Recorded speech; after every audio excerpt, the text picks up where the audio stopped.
예.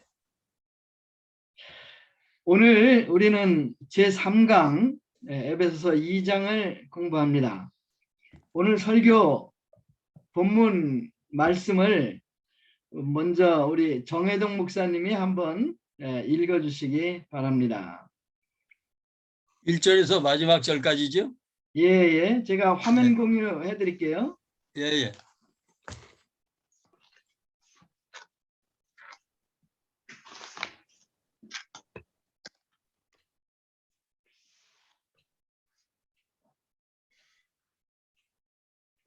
그는 허물과 죄로 죽었던 너희를 살리셨도다. 그때 너희는 그 가운데서 행하여 이 세상 풍조를 따르고 공중의 권세 잡은 자를 따랐으니 곧 지금 불순종의 아들들 가운데서 역사하는 영이라. 전에는 우리도 다 그 가운데서 우리 육체의 욕심을 따라 지내며 육체와 마음에 원하는 것을 하여 다른 이들과 같이 본질상 진노의 자녀이었더니 긍휼이 풍성하신 하나님이 우리를 사랑하신 그 큰 사랑을 인하여 허물로 죽은 우리를 그리스도와 함께 살리셨고 너희는 은혜로 구원을 받은 것이라. 또 함께 일으키사 그리스도 예수 안에서 함께 하늘에 앉히시니 이는 그리스도 예수 안에서 우리에게 자비하심으로써 그 은혜의 지극히 풍성함을 오는 여러 세대에 나타내려 하심이라. 너희는 그 은혜에 의하여 믿음으로 말미암아 구원을 받았으니 이것은 너희에게서 난 것이 아니요 하나님의 선물이라. 행위에서 난 것이 아니니 이는 누구든지 자랑하지 못하게 함이라. 우리는 그가 만드신 바라 그리스도 예수 안에서 선한 일을 위하여 지으심을 받은 자니 이 일은 하나님이 전에 예비하사 우리로 그 가운데서 행하게 하려 하심이니라. 그러므로 생각하라. 너희는 그때 육체로는 이방인이요 손으로는 육체에 행한 할례를 받은 우리와 칭하는 자들로부터 할례를 받지 않은 우리라 칭함을 받은 자들이라. 그때 너희는 그리스도 밖에 있었고 이스라엘 나라 밖에 사람이라. 약속의 언약들에 대하여는 의인이요 세상에서 소망이 없고 하나님도 없는 자이더니 이제는 전에 멀리 있던 너희가 그리스도 예수 안에서 그리스도의 피로 가까워졌느니라. 그는 우리의 화평이신지라. 둘로 하나를 만드사 원수된 것을 곧 중간에 막힌 담을 자기 육체로 하시고 법정으로 된 계명의 율법을 폐하셨으니 이는 이 둘로 자기 안에서 한 세 사람을 지어 화평하게 하시고 또 십자가로 이 둘을 한 몸으로 하나님과 화목하게 하려 하심이라. 원수된 것을 십자가로 소멸하시고 또 오셔서 먼 데 있는 너에게 평안을 전하시고 가까운 데 있는 자들에게 평안을 전하셨으니 이는 그로 말미암아 우리 둘이 한 성령 안에서 아버지께 나아감을 얻게 하려 하심이라. 그러므로 이제부터 너희는 의인도 아니요 나그네도 아니요 오직 성도들과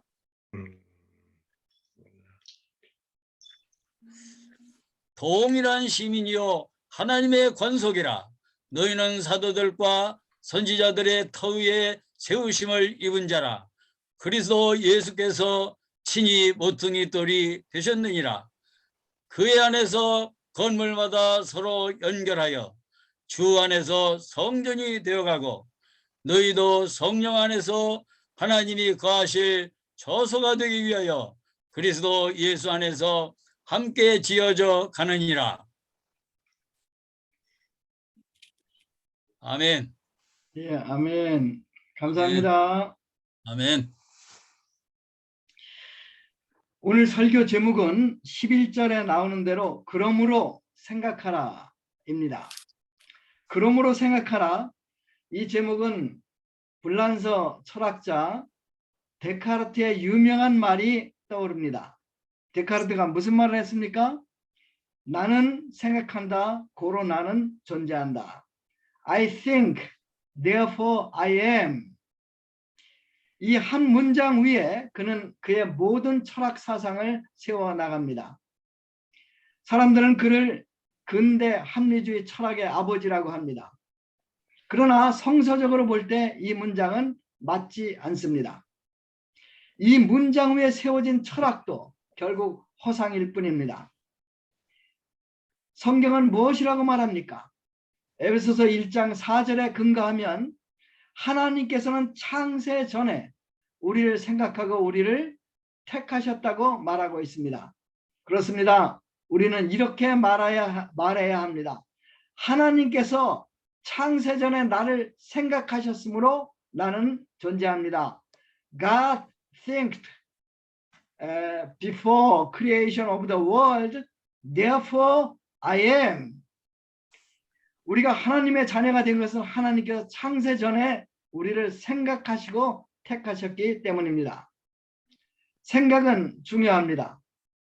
우리가 무엇을 생각하는가가 하는 것이 우리의 정서와 말과 행동까지 결정이 됩니다. 우리의 생각이 곧 우리의 인격이요. 우리의 생각이 곧 우리의 삶의 질을 결정한다고 해도 무리가 아닙니다. 누군가 늘 자기에게 못된 짓을 한 자들의 소행만 생각하고 늘 산다면 그 사람은 분노와 슬픔에 찬 인생을 살 수밖에 없을 것입니다. 반대로 자기가 받은 그 큰 사랑과 은혜를 늘 기억하며 살 때 그 사람은 감사하는 사람이 되고 늘 행복한 삶을 살게 될 것입니다. 바울은 11절에서 그러므로 생각하라. 우리가 어떻게 생각해야 하는가를 이제 말하고 우리에게 도전하고 있습니다. 오늘 본문 말씀을 통해서 우리는 무엇을 생각해야 하는가, 어떻게 생각해야 하는 것을 배우고자 합니다. 본문 말씀은 세 가지로 얘기하고 있습니다. 첫째는 우리는 생각해야 되는데 우리가 누구였는가 하는 것을 기억해야 합니다. 두 번째는 하나님께서 이런 우리를 위해서 무엇을 하셨는가 하는 것을 우리는 알아야 합니다. 세 번째로 그러면 우리는 지금 누구인가를 생각해야 합니다. 첫 번째 파트, 우리는 누구였습니까? 이제 1절에서 3절까지인데요. 먼저 1절, 2절 우리 정혜동 목사님 한번 읽어주시겠어요? 그는 허물과 죄로 죽었던 너희를 살리셨도다. 그때 너희는 그 가운데서 행하여 이 세상 풍조를 따르고 공중의 권세 잡은 자를 따랐으니 곧 지금 불순종의 아들들 가운데서 역사하는 영이라. 전에는 우리도 다 그 가운데서 우리 육체의 욕심을 따라 지내며 육체와 마음에 원하는 것을 하여 다른 이들과 같이 본질상 진노의 자녀이었더니. 예, 감사합니다. 우리는 허물과 죄로 죽은 자들이었습니다. 다른 말로 이야기하면 우리는 걸어다니는 송장들이었다는 말입니다. 죽음에는 두 가지 종류가 있습니다. 하나는 육적인 죽음, 다른 하나는 영적인 죽음입니다. 육적인 죽음은 산자로부터 분리되는 것입니다. 죽은 자는 말이 없습니다. 죽은 자는 더 이상 산자들과 교제할 수 없습니다. 영적인 죽음이란 살아계신 하나님과의 분리를 의미합니다. 영적으로 죽은 자들은 더 이상 하나님과 대화할 수 없습니다. 불러도 대답이 없습니다. 영적으로 죽은 자들은 공중의 권세 잡은 자야 마귀의 지배를 받게 됩니다. 3절에서 마귀의 지배를 받는 삶이 어떤가를 말해주고 있습니다. 전에는 우리도 다 그 가운데서 우리 육체의 욕심을 따라 지내며 육체와 마음에 원하는 것을 하여 다른 이들과 같이 본질상 진노의 자녀였더니 라고 말하고 있습니다. 바울은 우리가 본질상 진노의 자녀였다 이런 표현을 쓰고 있습니다. 본질상 진노의 자녀, 무슨 말입니까? 이 말은 우리는 타락한 본성을 가져서 결국 하나님의 진노의 심판을 피할 수 없는 자들이라는 말입니다. 이것이 우리의 처지였습니다. 우리가 누구였습니까? 우리는 죄와 허물로 죽은 자들이었습니다. 우리는 본질상 진노의 자녀로 하나님의 심판을 받을 수밖에 없는 그런 운명을 안고 사는 자들이었습니다. 그러나 긍휼이 풍성하신 하나님께서 이런 우리를 불쌍히 여기셔서 도와주십니다. 두 번째 파트, 하나님께서 우리를 위해 하신 일이 무엇입니까를 우리는 생각해야 합니다. 자, 4절 말씀 먼저 제가 한번 읽겠습니다. 긍휼이 풍성하신 하나님이 우리를 사랑하신 그 큰 사랑을 인하여, 재미있는 표현이에요. 이제 그 그리스 원문에 보면 이제 그러나 하나님이 이런 말로 시작해요. 독일에도 aber Gott, 이 그러나가 강조됐어요. 영어 성경을 보니까 영어 성경도 but 이것이 강조돼서 나옵니다. 그러나 하나님이, 우리는 본질상 진노의 자녀요 허물과 죄로 죽어 냄새나는 송장들이었는데, 그러나 긍휼이 풍성하신 하나님께서 우리를 그 큰 사랑으로 사랑하십니다. 여기서 사랑은 그리스 말로, 그리스 단어 아가페란 단어를 썼습니다. 아가페는 가장 큰 조건 없는 하나님의 사랑을 말할 때 씁니다. 그런데 바울은 그 아가페 앞에 큰이라는 형용사를 집어넣습니다. 그러니까 아가페도 큰데 그 아가페다가 그 큰 아가페, 이렇게 표현을 했어요. 이것은 너무나도 큰 하나님의 사랑을 표현하기 위한 바울의 노력입니다. 그러면 하나님께서 그 크신 아가페의 사랑으로 무엇을 하셨습니까? 5절 6절 우리 정혜동 목사님, 자 5절 6절 우리 정혜동 목사님 한번 읽어주시겠어요? 예. 허물로 죽은 우리를 그리스도와 함께 살리셨고 너희는 은혜로 구원을 받은 것이라. 또 함께 일으키사 그리스도 예수 안에서 함께 하늘에 앉히시고, 아멘, 앉히시니. 두 가지. 이게 첫째는 하나님께서 우리를 살리셨다. 두 번째는 우리를 일으키사 그리스도 예수 안에서 함께 하늘에 앉히셨다. 이 두 가지예요. 첫 번째, 하나님께서 그리스도와 함께 허물로 죽은 우리를 살리셨습니다. 죄로 인해 우리는 생명의 근원이신 하나님으로부터 분리되어 죽어 있었습니다. 마치 화병의 꽃이 참 이 뿌리로부터 잘려서 겉으로 볼 때는 좀 산 것 같지만 결국 죽은 것처럼, 우리도 산자처럼 보였지만 그러나 죽은 자들이었습니다. 우리는 응애하며 태어나서 엄마 젖을 무는 순간부터 줄기차게 죽음을 향해 달리는 자들이었습니다. 마치 초에 불을 당기면 마지막을 향해 쉼없이 타들어가듯 말입니다. 이런 인생들을 하나님께서는 긍휼히 여기십니다. 그리고 우리를 살리고자 우리에게 죽지 않는 생명을 주시고자 하십니다. 그래서 우리의 모든 죄를 당신의 독생자 예수님께 지우시고 예수님을 심판하시고 예수님을 죽음으로 지옥으로 던져버리십니다. 예수님께서는 우리의 모든 죄와 허물을 지시고 죽음으로 지옥으로 뛰어 들어가십니다. 여러분, 예수님께서 십자가에서 담당하신 것이 무엇인가 한번 생각해 보셨습니까? 예수님께서 우리의 죄만 십자가에서 지고 가셨다고 생각하면 우리는 잘못 생각하는 것입니다. 3절에 보면 본질상 진노의 자라는 표현이 나오죠. 이것은 우리는 타락한 본성을 갖고 있다는 거예요. 우리가 죄를 짓는 이유가 우리가 죄를 짓기 때문에 죄인이 아니고, 우리는 본질상 진노의 자녀, 타락한 본성을 가지고 있기 때문에 우리는 죄인이고, 죄인이기 때문에 우리는 죄를 짓는 것입니다.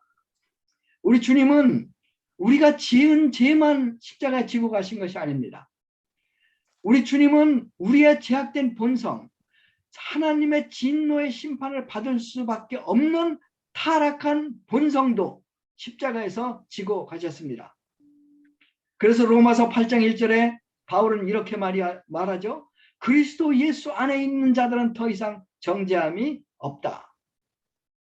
하나님께서 이제 믿는 우리를 그리스도와 함께 살리실 수 있게 되었습니다. 우리는 더 이상 죽은 자가 아니라 산 자입니다. 하나님이 우리의 아버지입니다. 우리는 하나님의 사랑과 그 은혜 속에 살게 되었습니다. 우리는 언제든지 하나님께 나가서 기도할 수 있게 되었습니다. 살아있는 것의 특징은 성장입니다. 열매를 맺는 것입니다. 우리도 이제 주님과 같이 자랄 수 있고 열매도 맺게 되었습니다. 이것이 첫 번째 하나님께서 우리를 위해서 하신 일입니다. 두 번째는 하나님이 우리를 일으키사 그리스도 안에서 함께 하늘에 앉히셨습니다. 자, 6절 말씀 우리 정혜동 목사님 다시 한번 읽어주시겠어요? 또 함께 일으키사 그리스도 예수 안에서 함께 하늘에 앉히시고. 아멘. 1장 20절에서 22절을 보면 이제 사도 바울이 하나님의 능력이 그리스도 안에서 역사하사 죽은 자 가운데 다시 살리시고 그리스도를 살리시고 하늘에서 자기 오른편에 앉히셨다, 이런 표현이 나와요. 그리고 21절에는 모든 통치와 권세와 능력과 주권과 이 세상뿐 아니라 오는 세상에 일컫는 모든 이름 위에 예수님을 뛰어나게 하시고, 이런 표현을 쓰고 있습니다. 그렇습니다. 하나님께서 예수님을 당신의 우편에 앉으셨습니다. 우리 주님은 만왕의 왕이 되십니다. 이 세상뿐만 아니고 오는 세상에서도 절대적인 통치자가 되셨습니다. 모든 만물이 주님의 발 앞에 복종하게 됩니다. 주님께는 하늘과 땅의 모든 권세가 주어졌습니다. 미래는 주님의 것입니다. 그런데 놀라운 것은 2장 6절에서 우리에 대해서 말하는 것입니다. 6절 뭐라고 말합니까? 또 함께 일으키사 그리스도 예수 안에서 함께 하늘에 앉히시니. 우리 주님은 이제 하늘에 앉아 계시죠. 근데 우리도 그리스도 안에서 함께 하늘에 앉히셨다, 이렇게 선포하고 있습니다. 저는 지금 진천, 중앙동, 9길, 40의 7, 108호에서 이 설교를 하고 있습니다. 윤상호 소장님은 필리핀에서 지금 제 설교를 듣고 계십니다. 할렐루야. 도라성 기자님 더 멀리 뉴질랜드에서 함께 예배를 드리고 계십니다. 그런데 바울은 아니라고 말합니다. 우리는 지금 하늘에 앉아 있다고 선언하고 있습니다. 아멘. 우리 예수 그리스도 안에서 지금 함께 예수님과 함께 하늘에 앉아 있는 것입니다. 그냥 하늘에 앉아 있는 것이 아닙니다. 만왕의 왕 예수님과 함께 하나님 우편에 앉아 있는 것입니다. 예수님께서는 이 세상의 주인이요 또 오는 세상의 주인이십니다. 예수님 안에 있는 우리 역시 오는 세상의 주인공들입니다. 예수님은 하나님의 상속자이십니다. 예수님 안에 있는 우리도 예수님과 함께 된 상속자들임을 알아야 합니다. 이 세상에서 예수님을 이길 권세는 없습니다. 예수님 안에 있는 우리 역시 세상의 어떤 권세도 해할지 못합니다. 미래가 주님의 것이듯 미래는 또한 우리의 것입니다. 이 땅의 순례길을 마치는 그날 우리는 하나님의 나라에 입성하게 됩니다. 영광스러운 그 나라를 우리는 상속자로 유업으로 얻게 됩니다. 그곳에는 죽음도 없습니다. 죄도 슬픔도 눈물도 없는 곳입니다. 그곳에서 우리는 영광스러운 우리 주님의 형상으로 변화되어서 우리의 사랑하는 주님을 모시고 영원히 살게 될 것입니다. 여러분 이것을 믿습니까? 아멘. 하나님께서 우리에게 이처럼 큰 은혜를 베푸신 이유가 무엇입니까? 7절에 이렇게 말하고 있습니다. 이는 예수 그리스도 안에서 우리에게 자비하심으로 그 은혜의 지극히 풍성함을 오는 여러 세대에 나타나려 하심이라. 오는 여러 세대는 앞으로 올 영원한 세대를 말하고 있습니다. 하나님께서는 우리로 하여금 하나님의 지극히 풍성하신 은혜를 나타내고자 하십니다. 영원한 하나님의 시간 속에 우리 존재 자체가 하나님의 자비와 은혜의 선포입니다. 8절에서 10절까지 바울은 이 모든 기적이 은혜로 말미암았음을 강조합니다.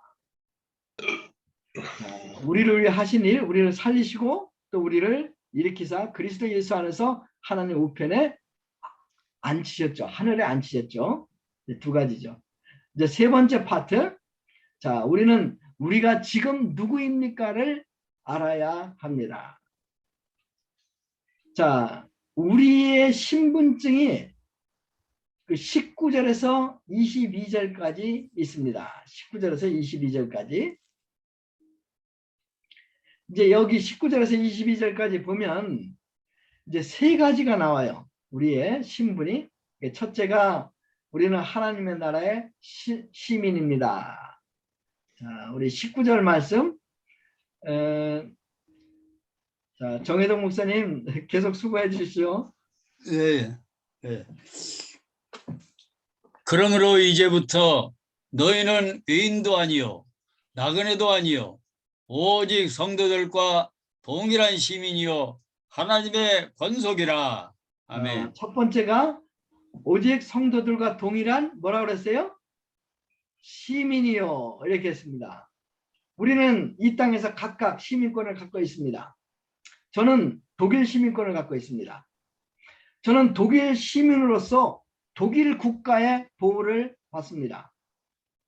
이면수 목사님, 우리가 잘 아는 이면수 목사님은 캐나다로 가셔서 이제 그곳에서 큰빛 교회를 설립하시죠. 그리고 그 교회가 성장해서 한 3,000명 되는 성도들을 가진 교회가 됩니다. 근데 이분이 북한에 대해서 굉장히 목자의 심정이 있어요. 그래갖고 1997년부터 18년 동안 북한을 150번 이상 방문했다고 합니다. 그리고 약 5천만 달러 이상을 그 지원해서 타가소, 양로원을 지원하고 주민들에게 옷, 식료품, 농업기구, 또 저수지도 만들어주고 엄청난 일을 많이 했어요. 150번을 방문해가지고 참 북한 사람들을 정말 사랑하고 자기 아들같이 섬겼습니다. 2015년 1월 이면수 목사님이 갑자기 북한에서 체포됩니다. 재판을 받습니다. 종신노역형에 처합니다. 죽을 때까지 수용소에서 일하다가 죽어야 됩니다. 그 이유를 알아봤더니 그가 이제 캐나다에서 북한에 대해서 강의를 하는데 이런 말을 했대요. 김일성은 하나님이 아닙니다. 이런 말을 했대요. 근데 그것 때문에 지금 그 북한 정부 전복 시도죄에 걸려가지고 이제 종신노역형에 처하게 됩니다. 일주일에 6일 매일 8시간씩 강제 노역을 하게 되었습니다. 그에게 배정된 간수가 2명인데 하루 종일 그를 감시하며 욕을 해대었습니다.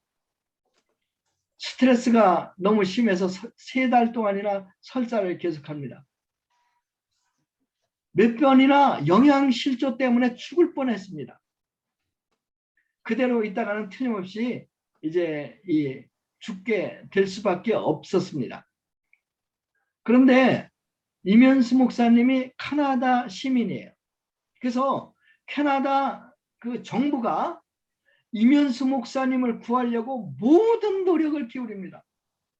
그래서 그 결과로 31개월 만에 2017년 8월에 임현수 목사님이 풀려나서 캐나다로 돌아가게 되었습니다. 만일 제가 북한에 갔다가 체포돼서 감방에 처해진다면 어떻게 될까요? 독일 정부도 틀림없이 캐나다 정부처럼 저를 건지기 위해서 최선을 다할 것입니다. 마찬가지로 하늘의 시민권을 가진 우리는 하나님의 나라의 권세로 보호를 받습니다. 이 세상에서 하나님 나라보다 더 강한 나라는 없습니다. 우리는 이 땅에서 우주에서 가장 강대한 나라로부터 보호받는 하나님 나라의 시민입니다. 누구든지 우리를 건드리면 전능하신 하나님을 건드리는 것입니다. 반대로 누가 우리를 축복하면 전능하신 하나님께서 그를 축복하실 것입니다. 그런 면에서 우리는 이 땅에서 복덩어리입니다. 그뿐이 아닙니다. 언젠가 우리는 하나님의 나라에서 영원히 살게 될 것입니다. 우리의 신분 첫 번째가 무엇입니까? 우리는 하나님의 나라의 시민입니다. 두 번째는 우리는 하나님의 권속, 곧 하나님의 자녀입니다. 그러므로 이제부터 너희는 애인도 아니요 나그네도 아니요 오직 성도들과 동일한 시민이니 하나님의 권속이라 라고 말하고 있습니다. 우리가 누구의 자녀인가에 따라서 특권이 달라집니다. 그런데 우리의 아버지는 하나님이십니다. 왕 중의 왕이십니다. 하늘과 땅의 모든 권세를 가지신 분입니다. 그의 자녀인 우리는 자연히 왕자요 공주입니다. 우리들의 머리 위에는 빛나는 왕자 공주의 크라운이 쓰여져 있습니다. 하늘에 있는 모든 천사들이 우리를 부러워합니다. 우리는 이 땅에서 하나님의 왕자와 공주답게 당당하게 살아야 합니다. 두 번째가 이제 하나님의 자녀죠. 하나님의 권속. 세 번째가 하나님의 성전입니다. 이게 재미있는 표현이죠. 자, 20절. 자, 정혜동 목사님 마지막까지 수고해 주십시오. 네, 너희는 사도들과 선지자들의 터 위에 세우심을 입은 자라. 그리스도 예수께서 친히 모퉁이돌이 되셨느니라. 그의 안에서 건물마다 서로 연결하여 주 안에서 성전이 되어가고 예, 너희도 성령 안에서 하나님이 거하실 처소가 되기 위하여 그리스도 예수 안에서 함께 지어져 가느니라. 예, 아멘. 감사합니다. 성전을 하나님이 거하시는 처소라고 표현합니다. 신약에서는 하나님의 처소는 교회를 말하고 있습니다. 예수님은 교회의 머릿돌이 되십니다. 교회는 하나님이 임재하시는, 하나님이 거하시는 처소입니다. 교회에 하나님이 거하시기 때문에 사람들은 교회에 가면 하나님을 만나게 됩니다. 하나님의 말씀을 듣습니다. 하나님을 경배합니다. 하나님께 신앙 고백도 하고 기도도 합니다. 교회를 통해서 하나님께 역사하셔서 생명을 구원하는 역사를 이루십니다. 당시 이방인들은 성전에 들어갈 수는 있지만 이방인의 뜰까지만 갈 수 있었습니다. 만약 이방인이 이 경계를 넘어서 유대인의 뜰로 들어가면 죽임을 당합니다. 그런데 이방인인 우리가 거룩한 하나님의 처소의 일부가 되어서 이스라엘과 함께 지어져 가게 되었다고 사도 바울은 말하고 있습니다. 그렇습니다. 우리는 하나님의 교회, 하나님의 처소입니다. 크신 하나님께서 연약한 우리 가운데 거하시며 우리를 쓰시고 생명을 구원하는 역사를 이루어 가십니다. 연약한 우리를 쓰셔서 생명을 구원하는 역사를 세계 각곳에서 이루고 계시지 않습니까? 13절 16절에 보면 바울은 이 모든 새로운 신분이 그리스도 십자가의 보혈로 말미암은 말씀을 강조합니다. 이제는 전에 멀리 있던 너희가 예수 그리스도 안에서 그리스도의 피로 가까워졌다 이렇게 말하죠. 그리고 우리의 화평이신지라 둘로 하나를 만져 원수된 것 곧 중간에 막힌 담을 자기 육체로 허시고 이런 표현도 하죠. 자, 결론적으로 이제 우리는 누구입니까? 이제 세 가지죠. 첫째가 뭐예요? 우리는 하나님 나라의 시민입니다. 두 번째가 뭐죠? 우리는 하나님의 자녀입니다. 세 번째가 뭐예요? 우리는 하나님의 성전입니다. 자, 결론을 맺으면서 우리 신분증을 한번 만들어 보겠습니다. 자, 우리의 신분증. 자, 예를 들어서 이제 정혜동 목사님 신분증을 이제 만드는 거예요. 자, 신분증에는 항상 번호가 있어요. 자, 신분증 번호가 몇 번일까요? 1번입니다. 왜 하나님 앞에서는 우리 하나하나가 다 1번이죠. 1번. 자, 성이 뭡니까? 하씨입니다. 하씨. 하나님 할 때 하씨. 자, 이름이 뭡니까? 해동입니다. 자, 택하심 언제입니까? 창세전에 하나님께서 정혜동 목사님을 택하셨습니다. 자, 언제 태어나십니까? 1947년 10월 18일 태어나십니다. 거듭남이 언제입니까? 1972년입니다. 태어난 장소가 어디입니까? 한국 충남 서천에서 태어나십니다. 자, 이제 세 번째에 뭐가 쓰여 있느냐면 우리의 신분이 써져 있어요. 자, 우리의 신분, 자, 정혜동 목사님의 신분. 첫 번째가 하나님의 나라의 시민입니다. 두 번째가 뭡니까? 하나님의 아들입니다. 세 번째가 하나님의 처소, 하나님의 집입니다. 신분증에는 유효기간이 있어요. 여권에. 이제 그 유효기간은 영원입니다. 그리고 또 어디서 발행했는가, 누가 발행했는가 나오죠? 누가 발행했습니까? 하나님이 친히 발행하셨습니다. 이 신분증을 자세히 보면 좀 특별한 게 있죠.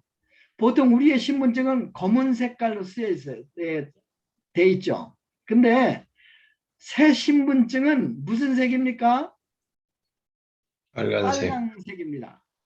자, 왜 빨강색일까요? 정 목사님, 왜 빨강색일까요? 예수님의 보혈 같은 생각이 듭니다. 예, 예수님의 보혈로 썼기 때문에 그래요. 우리의 새 신분증은 예수님의 그리스도의 그 피로 쓴 것입니다. 그래서 빨강색입니다. 우리는 하나님의 크신 사랑을 찬양합니다. 자, 기도하겠습니다. 하나님 아버지, 감사합니다. 하나님께서 그 크신 사랑으로 저희들을 긍휼히 여기시고 죄로 허물러 죽었던 저희들을 살리시고 지금 저희들이 예수 그리스도 안에서 하나님 우편에 앉아있게 하신 것을 감사합니다.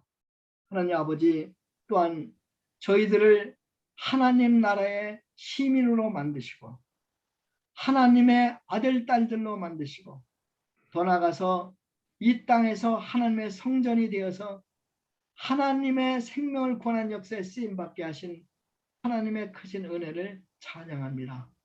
저희들이 늘 저희들이 누구였는가를 기억하고 하나님께서 저희들을 위해서 무엇을 하셨는가를 알고 또 하나님께서 저희들에게 새롭게 주신 신분이 무엇인가를 늘 생각할 수 있도록 도와주십시오. 감사합니다. 예수님의 이름으로 기도했습니다. 아멘. 아멘.